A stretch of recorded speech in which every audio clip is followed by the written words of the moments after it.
come on in this space. Welcome to FinOps in full bloom. I'm Talia, your friendly neighborhood fam, and today we have a phenomenal person who's stepped into the world of AI boldly, Ms. DebraAnn Braun. Okay, I'm going to give you an intro, if that's okay. Give me a little thumbs up and a nod. Yes! All right. Okay, heroes, listen up. I would suggest you get your notes app out because this woman is powerful and potent. Chief Solutions and Advisory Officer at UbiMinds, a technology and advisory leader with 25 years of experience helping enterprises optimize cloud and AI investments for measurable, we said, business outcomes. DebraAnn specializes in AI readiness, ethical governance, and cost-efficient agent-driven solutions that align velocity with FinOps discipline. I'm excited about so many of these words in here. Velocity, one of them, okay. Measurements, the other. I think you bring something really powerful.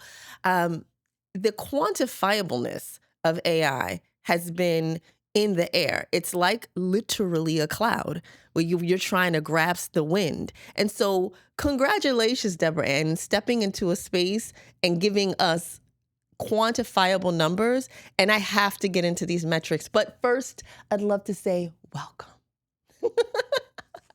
I have a rapid fire question. First question, let's hop into it. How do you define value in an AI-enabled world? That's a great question. Value, most of the time, is looked at in cost savings. I think that's due to the different maturity levels that companies are at. Value, in addition, needs to be looked at as well as driving efficiencies and optimizations within an organizations that are utilizing it. Also, it should be the side-by-side improvement between human and AI to elevate the work that's being done today. So value should be more of a 360-degree view versus just looking to get a cost saving, or I want to drive a better automation process, etc. It's the marriage of all of those that I think is the greatest value that AI brings to a business. Oh, that's potent. Actually, what you mentioned sparks the next question because you're talking about how things are measured, where value is sitting. And you mentioned, okay, heroes, so I do a quick survey so I can understand the mind of our guests. So in this, DebraAnn's was intense, all right? There's so many parts I want to get to. And then one of the parts you spoke to is measuring and vanity metrics. So rapid fire question, what are vanity metrics for you? So vanity metrics tend to be kind of the basic, I want to evaluate raw processing speed or deployment volume. And I think they have to be looked at in a more balanced way. You need to look at things that take into consideration the downstream risks as a Yeah. result of being very narrow in your view. So you really need to think about not just the standard metrics on your dashboard, but also, what is the implied impact when you're using AI versus just a systematic approach to like KPIs and um, excellent scores. It has to be considered in a very different way, in a more robust and holistic way of balancing the business needs with the technology implementation. Absolutely powerful, especially when you mention new measurements or what it implies. That we can dig into because you spoke to some new concept for me, innovation velocity. What? Just being Yes. able to measure innovation and then it's velocity. Come on. So if you could give us a minute, could you break down how you're measuring innovation velocity? Absolutely. When you typically enter into any type of innovation, and especially where AI is considered, Typically, it's like, well, I have this much money and I have 6 months that I want to get something delivered. But what you're not taking into consideration by just creating a point solution, if you will, with AI is that that limited capability reduces the velocity of your ability to roll out AI on a grander scale because Mm. you're starting with that point solution approach, which has worked in the past for technology, but with AI, in order to gain velocity, speed, and value to the organization, you need to make sure that you're building a foundation of tools, of ethical awareness and governance. That way, you can build more AI on top of that foundation, and therefore, speed and increase the velocity at which you're adopting and adapting to and integrating AI into your business. That's powerful because it brings us straight to the next point. You're integrating with AI at this point, which is a revolutionary thought because at this moment, I mean, we're in the age of AI, but people are really trying to figure out how to handle. Also, there's a fear of feeling overwhelmed by it. How close can I get to this AI? I don't know you very well, AI. Stay over there. But you're proposing this concept of human AI symbiosis. And I mean, I don't know if people are picturing the Alien movie or if they're picturing, some new beautiful Wally cartoon moment. But in here, it seems as though there's a friendship and a collaboration that you're proposing. And you have a metric for this as well. You have a collaboration efficacy metric. Could you please share? I'm asking for all the downloads. So, to simplify it, I was actually just talking to someone yesterday about AI in their particular industry, and they were treating it just like any other technology. And I asked them, what is the goal that you're trying to reach? Well, we want to reduce the number of people that are running this process, and we want the process to go faster. And I kind of challenged them a little bit and I was like, well, how is this approach that you're taking going to integrate the work that's being done with the people that do the work today? Because at the end of the day, you have individuals within your organization with a tremendous amount of knowledge and commitment to managing processes within the business. And by just attempting to remove the people from the process, you have to Mm, ask yourself, what am I doing with all of that valuable information that they have? That the assumption should not be that day one or even day 150, that AI is going to have the ability to adapt and understand the application of business as quickly as those individuals. So we talk a lot about human in the loop within AI. yeah. And I think that's a really important step because as you're adopting AI, you can create moments throughout process where a human can evaluate and provide beneficial feedback back into the AI system to ensure that you're protecting and reducing the amount of risk, especially when you're incorporating AI in things like finance and HR. There are governance and transparency needs that exist. There's also adoption fear of, well, I don't know that I want AI to actually do my financial close for me.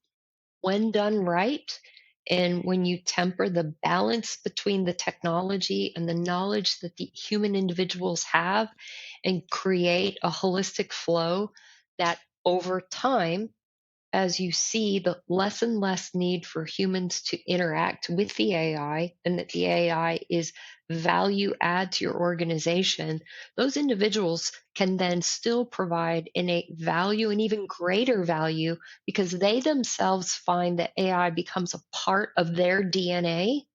And as a result of that, they're working faster, more efficiently, and able to do more than what they can do today. And actually, this flows towards how you're impacting the industry. I mean, it can feel first as though AI is disruptive, but you are a superhuman now. You've become this superpowered human that can quickly calculate and do computations, quickly evaluate and assess, and then use your human self to come up with innovative new ideas and focus. That's the disruptive part. So we're switching into the segment called The Playbook. And I'd love to learn, how is your company, UbiMinds, disrupting in the industry? So, when we think about the playbook that we follow for our customers, we balance innovation and ethics. And ethics and governance is a very important topic in AI, specifically in this year, because we have new governance requirements coming out at the state and federal and global level that are going to impact everyone who are currently using AI today and those that hope to continue to incorporate AI into their business. And when we do that, we take in consideration the innovation velocity, which we spoke about earlier, and the critical understanding of sovereign and ethical AI as we're helping our customers from a playbook standpoint. So, our framework of our playbook is agile enough to take into consideration the current maturity level of where a customer exists today and where they hope to go.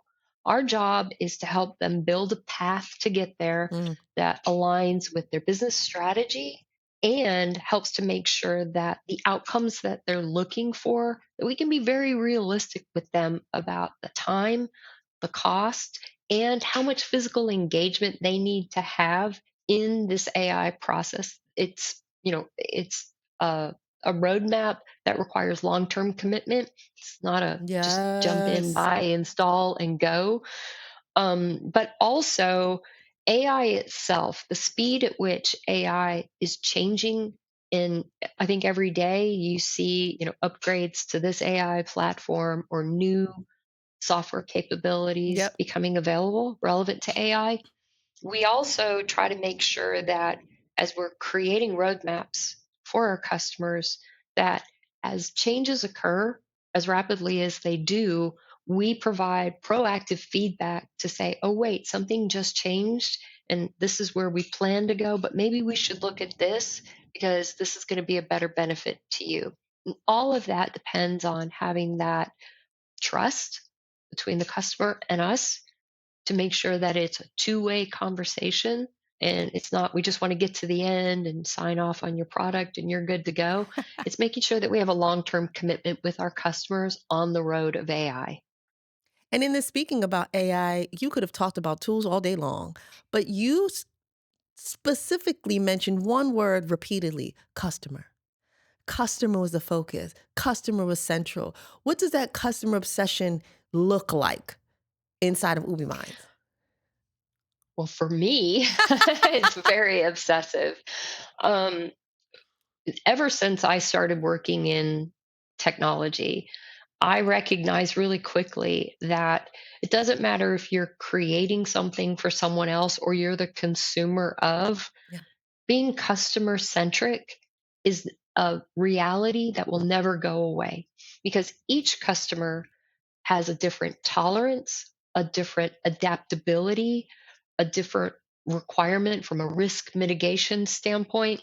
You can't create something and force it on every customer that you come across. In some cases, I know you can't get away from that, but realistically, for us, it's about establishing a level of trust with our customers, making sure that we listen before we speak so that we have a Mm. truly grounded understanding of what their needs are.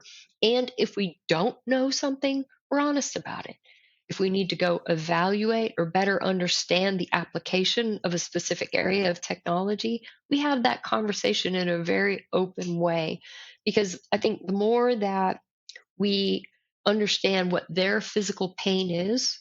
I'm a business person trying to fix a problem, or even I'm a CIO and I have a technical issue and I don't have enough time in the day to think about this. Can you think about it for me? Help give me a solution. You still have to understand where they're coming from so that you know how to get them to where they want to go. Yes. Absolutely. And listening in there for their use case so that you curate those kinds of playbooks. And now, since we're on the last question of the playbook section, what's in your playbook? I know you spoke about an AI readiness. Heroes, get on LinkedIn, go to DebraAnn Braun, sign into her newsletter. You're welcome. So, first, I'd like to just bounce back. Playbook, what's inside, and what is this AI readiness? So we evaluate a lot of different things to make sure that we understand that baseline maturity. Up from the type of business. Every industry has a little bit of a different nuance on one of the easiest or most complex ways of incorporating AI into it, Mm, depending on whether they're heavily compliant requirement, like a financial organization would be. We measure that and begin with their industry and their actual maturity in the adoption of AI. And then we start to gather those use cases. Um, from there, we look at what our partners are doing and how we incorporate and leverage our partners, whether they're tool partners or whether they're other service provider partners. And we help to make sure we create a map that isn't exclusive of just what UbiMinds is thinking. We bring in other thought leaders mm, to make sure we're giving a really effective playbook to our customers. We have a lot of different versions, if you will, of the framework of the playbook because, as we've talked about, you have to be able to be agile depending on the individual that you're serving, that customer that you're really yes. trying to deliver against. So, if we have a customer who's focusing very heavily on, I have AI processes today and I'm not confident in them, we have a direction in our playbook to address that. If we have a customer who says, I've never used AI before, what do I need to do to start? We have a start up version that includes understanding governance and training and adapting your work team, your workforce, if you will, into the utilization of AI in the proper way, not just asking generic questions. And every stage in between. So we have independent frameworks that we apply depending on that question and Yes. conversation and getting to know our customer. And I think over time, that we're going to see even our own ability. This is what actually I've been excited about lately is our own ability to use AI to speed up that process so that we can get to that point Oh, of the creation of value even faster. Where wow. today we're gathering information, tomorrow we're going to be using that learned information to move quickly through that. And when our customers see that we're using AI and they're seeing the benefit, I do believe that that level of adoption is going to increase and that trust in AI moves a lot faster for folks who could actually see it in action. Oh, that's powerful. That actually moves us straight over. You're such a wonderful guest. Thank you. For FinOps and AI for FinOps. Like you're showing the teams exactly how you're doing Mm, both. So how are you tracking value drivers? You had mentioned inside of this summary guest survey velocity. And when I did your intro, velocity, that's one of the key words. So inside of your yeah. scorecard, how are you tracking value drivers? Are you using AI? Yes, as a matter of fact. Yes. So there are so if we talk about FinOps for just a moment, there are a lot of baselines that exist that are considered reputable baselines because they're out there gathering information and creating those baselines. We have a process today where we actually utilize those baselines to quickly understand and interpret where a customer's utilization of FinOps capability sits. So where are they in comparison to those baselines? And then we also look a layer deeper to layer that with industry because not if I'm looking at a baseline of a company who uses cloud and uses XYZ, it's very different from potentially how another industry uses it. So not only are we creating processes within AI to help us go through information faster, but we're also looking and saying, okay, now that I have this piece of knowledge, Mm, how do I make it even more insightful based on who is the person asking? What is the type of information they're looking for? What industry are they in? And how do they compare with baselines that are being shared of others within that industry? And every step of the way, we have the ability to think about the problem in a little bit of a different way so that we can help really efficiently drive hmm. how people are looking at that, because at the end of the day it's a bunch of services that cost you money. Yes. And it's important to understand that not every month of the year or year over time, you're going to have the same things happening within your business. So if you look at it in just a 2D standpoint, if you Mm, will, you might see anomalies, but those anomalies could be directly correlated to a very intentional thing yes. that occurred within your organization, like an M&A acquisition. And so we look at it and say, okay, we need AI to help clear out the noise so that we get to that fundamental. These are the things that you need to do to truly create financial efficiency. And here are some different, background things that are happening across your industry that you should be thinking about. You may look off over here, but when you look at your industry, you're spot on. Don't try to change that. So it's about addressing those things, but also getting an understanding of what good really looks What like for the good looks customer. like. Yeah. Value drivers, key. What good looks like. Yes. How are your teams using AI to operationalize or even deliver those things to customers? Everyone uses it a little bit differently, I believe, because even within our organization, we have individuals who look at AI and they still see it kind of like a Google search. And Oh, that's wow. okay. That's just a maturity scale, and they're not directly affiliated with some of the other things that we have going on. But then you have the extreme of individuals like myself, where when I sit down at my desk every day, my day starts with AI because I have agents that I have built that collect and gather pertinent information or changing information for me on a daily basis, which helps direct everything that I do. And Yeah. even from our team standpoint, that's how we also effectively continue to step up our frameworks and our playbooks, because we're conscious of the fact that business and technology is fluid. Hmm. And in order to make sure that we're always providing the best for our customers, we look at, has there been a definitive change or something that we need to be aware of, that when we go talk to this customer today about our framework, that we need to adjust the way that we have that conversation. So we use it for our own efficiency and optimizing how we manage our days, to the intelligence that we bring from an analyst standpoint to our customers. Oh, that's important, especially because you're able to adjust. That's a key word. Mhm. Really, really changing lenses and making sure that you're flowing with what the time is and what the goals are and if they change. That takes us to our Right. next segment called Push or Pivot.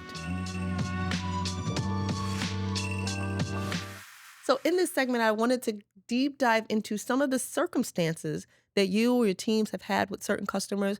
When was a moment that you almost gave up, but you didn't? That push. No one wants to admit defeat. And I'm sure everyone cringes when you ask that question. It's like, oh. Um, so for me, I have, honestly, I have many situations in Wow. my career where I have been faced with that.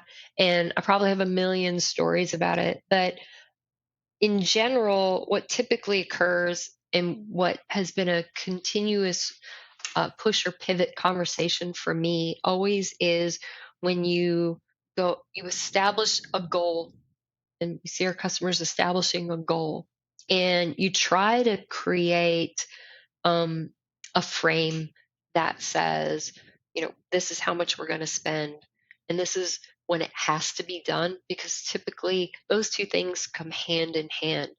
And I see more than not that that is the number one factor, that our customers are, well, I only have this much to spend, or if I'm going to do it, I have to do it within this quarter. And any time that you have those type of limitations, you then have to be very focused on what is the goal, and can you achieve that goal with a risk mitigation plan in place. Otherwise, Mm. what you always see happen is people are running over financially on delivering. I had a customer yesterday tell me that they were trying to achieve something, and they were trying to do it within 90 days. They had brought on a new product, and they were going to use that product to create some efficiencies. And they were like, yeah, we're going to get it done in 90 days. Over a year later, and they haven't even scratched the surface on doing it, because they didn't take into consideration the true complexity of not only learning a new tool, but then learning how to take something that was in a completely different technology and approach into something, and it was AI, more AI focused, because they also had to get an understanding of how the differences of how basic software systems work and how systems that incorporate AI work. Yes. And so they're still on that path, and they're still spending the money and taking the time, and they keep pushing that goalpost out. And that's Ouch. where I always pivot, because the minute you allow yourself to watch that goalpost keep going further and further and further, you have no more control over what it is you're doing. And that's where I stop and say, what can we deliver with what we have today? Boom. And what will it take to get there? Let's not play games. If it's just 1x, or if it's just this small capability, something, we need to draw a line in the sand and say, what is it going to take to get there? Then we will reevaluate if that is effective. Then how do we apply that so we can have a second, maybe 90 Yes. day or 3 weeks or whatever it takes to very quickly get back on track and stop pushing that goalpost out. Because as I said earlier, with the speed of change in technology, the further that goalpost goes, the more complicated reeling it in and effectively delivering a solution that's current and value add to the company. And that's important to make sure that there's different types of pushes you mentioned. There's a push where you're pushing the goalpost bad. Mhm. And then there's another push where you're pushing through, and you might push the team to say, hey, I'm going to push you to look at your immediate resources and set a relevant goal, an attainable Right. goal. And then you and I will push to that goal, that goal. So then the next question is, because you mentioned cheese and rice, 90 days turns into a year. When is it time to turn it around? When is it time to change direction? Ooh, that's a tough question, because sometimes you watch it happen and you're like, I cannot believe that we just agreed to add another year to this. Sometimes it's out of your control, because there are so many things at play. For me, I think it comes down to the minute that the amount of effort that you put in is not resulting in equal amount of value. That's where I'm like, Yeah. stop. Where it's 50 people, 100,000, dollars a day, hours, Oof, but oof, what are oof, we going to oof, get? oof. Oh, we're going to save $20,000? No. If your return on your investment begins to go south, like when you buy a car and it's 20% cheaper the minute you drive it off the lot Yes. scenario, it's the same thing here, right? You have to just look at it and say, realistically, if the value is already below the investment, really have to stop and say, what are we doing and why? Yes. And will we ever recoup that? And if we ever do, are we going to be in a different position, and maybe that's not so important anymore? Yes. That effort over value, and equating that in a measurement. I love how Yeah, you take things and shape them into formulas. This because that's the key. People don't know how to shape something, to form logic and make decisions out of something that feels so large. So these yeah, chunks are really helpful. When you're speaking of percentages, over in your in actual the intro that you shared, you spoke about how you can help teams cut 50% of operational expenses. How are you doing that? well, now every situation is different, Yes. and so is it possible? Yes. In every scenario? Maybe not. But we Yeah. try to look at what is it that you can do from an efficiency standpoint, whether it is reevaluating the business to technology workflow, whether it Mm, is where do you incorporate technology to either drive greater accuracy or efficiency that allows you to speed something up. I think that's why most people utilize or have utilized in the past automation, because the premise of anything when you automate it is you're going to move faster. Therefore, you're going to spend less because you get to the end faster and you're using a tool to do it versus an individual, which might have to like pick up a piece of paper and take it to someone yes. else's desk and drop it off. So, automation is now at a different level with the incorporation of AI. So we do always take that look and say, where can AI create increased value where automation alone only gets you part of the way? So you use it as a force multiplier to accelerate and increase efficiency and optimize those costs. Also, the amount of financial investment into AI is at a different plane. Yes. When you look at large systems of technology and even cloud systems, the adoption of the cost can be daunting, especially for small to mid-sized businesses who want to adapt the technology.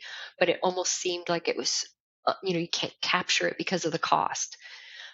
With AI, there are many ways that you can incorporate AI in a more cost effective way, which in turn increases that value to you and reduces your overhead cost. Things like, hey, can I just use Copilot to be able to create automation like within using Slack within my organization to send notifications out versus sitting there and typing an email.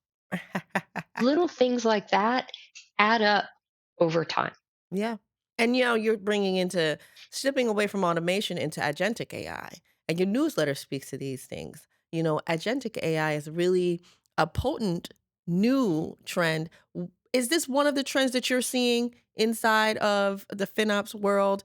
And I'm noticing there's something you mentioned about leveraging agentic AI for self healing budgets.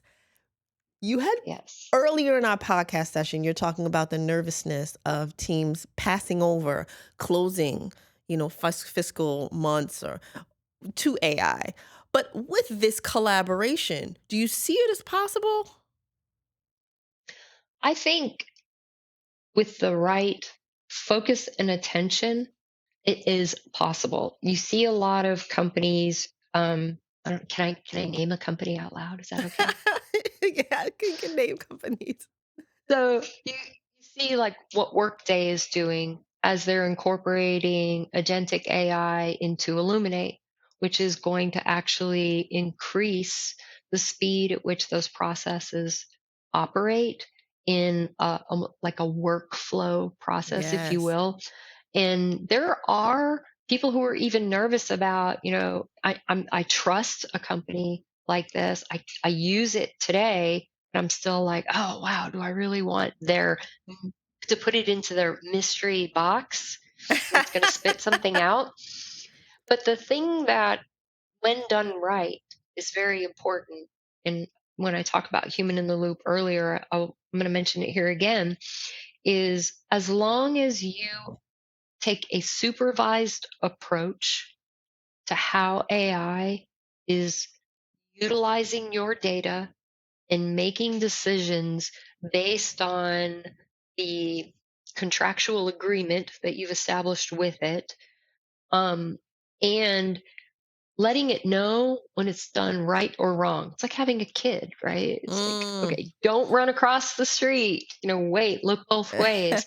If you never tell your child that, they're going to just zip across the street every time without looking, right? AI is the same way. It only knows what you tell it. Now, there's a tremendous amount of intelligence within an LLM. Yes. And a lot of that is organized and structured, but you still have unique things about the way that you do your business, how a CFO likes to do financial close. Everyone does it different. I mean, at the end of the day, it does the same thing, but there's dependencies along the way. So if you're taking the time to create a feedback loop and you are supervising, and as you see the need for that supervision to decrease, aka by the time your kid reaches, 18, you hope that they can go off and live the world on their own. Um, the AI would be the same way. And you're taking that care to ensure that as your confidence increases, the exponential value that the agentic systems can provide are value add as well. Because AI left unsupervised and you're not capturing the learning and doing something with it will never achieve the expectations that you have for it. Mm. It needs your feedback. Is that the trend you see happening in the FinOps industry, agentic AI? Um, yes, I would like to see it more. Mm. I would like to see that, you know, today it's more about being proactive than reactive Okay. for FinOps. I think most people and systems tend to be very reactive. I'm going to give you complete visibility into your data, right? So it can help you, and in some cases it's going to alert you when something's going on. To me, I don't know that that's fully proactive, because in order to be fully proactive, you've got to be looking at, what do I need to do in 6 months? Not Yes. something's about to happen. It's flashing on your dashboard. And agentic systems have the ability to help you to understand how your business shapes over time and to potentially make proactive leaps to get there, especially when you have annual things that occur, like in retail, that last quarter of the year. True. It's very demanding on their systems, it's demanding on their people. Well, your agentic system, because it recognizes that in 6 months that's about to happen, what can it do to help you prepare now? Your systems, by the time you get there, everything's ready to go, versus that 60 days, that rush that everyone has. We're about to go through our most busiest time of the year. Let's focus, folks. If AI helps you get there so you don't have to take that extra time, I think that's where value add starts happening. I don't think we're there yet, and that's okay, because it's a very complicated, when you get down to it, how to do it and how to do it well. A Yes. lot of people do it and they kind of do it well, but I think even their own selves look at it and maybe inflate what good looks like. We don't really know yet what good really looks like, but Mm. we're all aspiring towards it.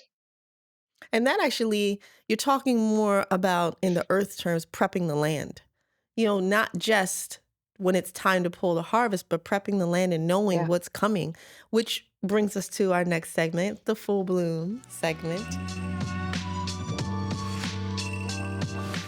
What seeds are you planting?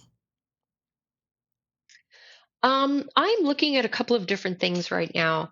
One of the things that is going to be really important for us to look at this year is looking at orchestration Hmm.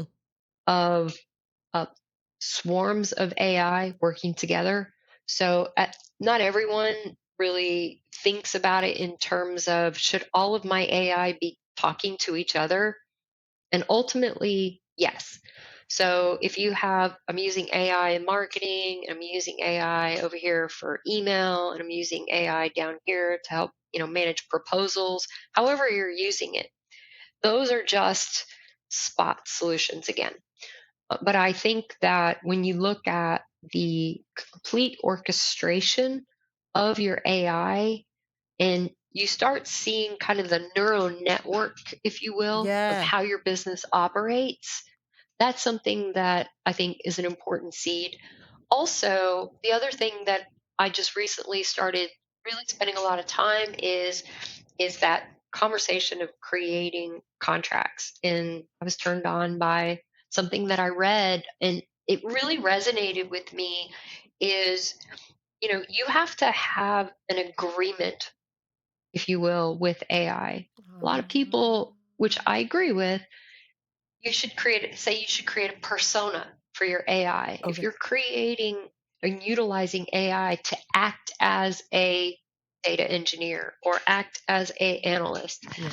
it's one thing to give it a persona and to hold it accountable, but it's another thing to make sure that you're establishing these contracts so that you are telling these systems every time that you interact with this workflow, these things must take into consideration, Yes. regardless of the persona. And it's through using that reusable capability that you're going to elevate, escalate, and improve the way that your AI is working with humans and systems. And it's not governance necessarily, Mhm. because it's more technical than that, but it is part of governance, and it creates that must have visibility into and ability to articulate your control of these processes, which is going to be really important as new governance is laid out for the use of AI for commercial and for government and for other purposes. And those are potent seeds. You're hoping to flourish those. What are you flourishing Yes. in? Me personally, um, I think the thing that it is uncovering the things that people can do now. Mm. So I push myself and I push the team to really make sure that we have a consistent foundational understanding of what we're trying to do, and that we can go speak intelligently to, again, meet the customer where they're at. So I want to make sure that we're not just bringing value, but we're bringing education, understanding, and acceptance of AI as part of their DNA as much as it is part of ours, and allowing it to become a natural growth and a natural integration into their business and not just feel like this mystery thing, but making it human acceptable and making it an enjoyable and fun ride versus scary. Are you enjoying the ride? I am. I am. It took me a while, personally, to adopt and accept AI, Yeah. and other people were using it and I wasn't, and I was like, "Okay, I'll give it a try." And if you look at just, even in the last 6 months, my use of AI is undoubtedly 300% greater, because the more I use it and the more I understand, what is the difference between, how, like Gemini and operates versus how Grok operates versus Mistral versus Cloud, and what do I do with them? And oh my gosh, the overwhelming number of tools that are available and how to use them. It's not so overwhelming anymore because I Oh. allowed myself to be overwhelmed. And then I was like, well, I'm going to try this. Well, what if I try that block and that block together? Oh, well, what about this?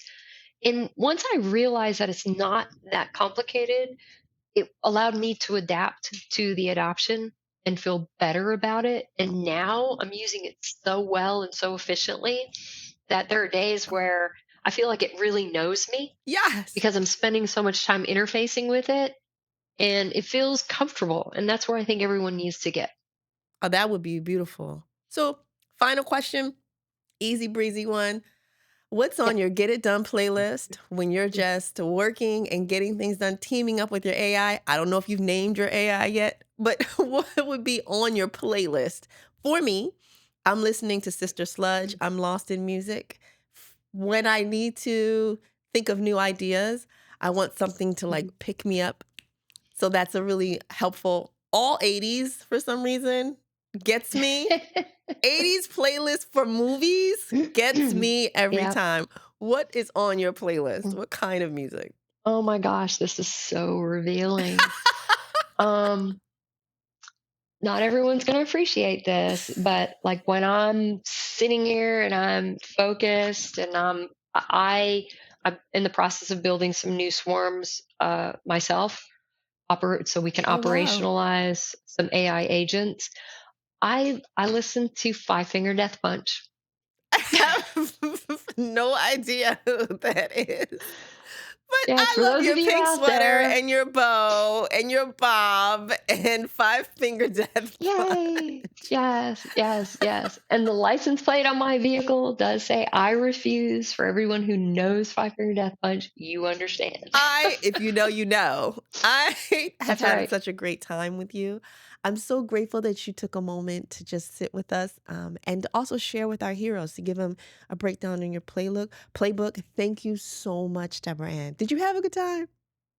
I had a great time. I hope you get to invite me back. Oh, I love that. Stop it, stop it, stop it. You're getting me excited already. Do you want to say so long to our heroes? On one, two, three. See you later, heroes. You ready? Bye, 3, 2, heroes. 1. Bye, Yeah. Oh, heroes. bye.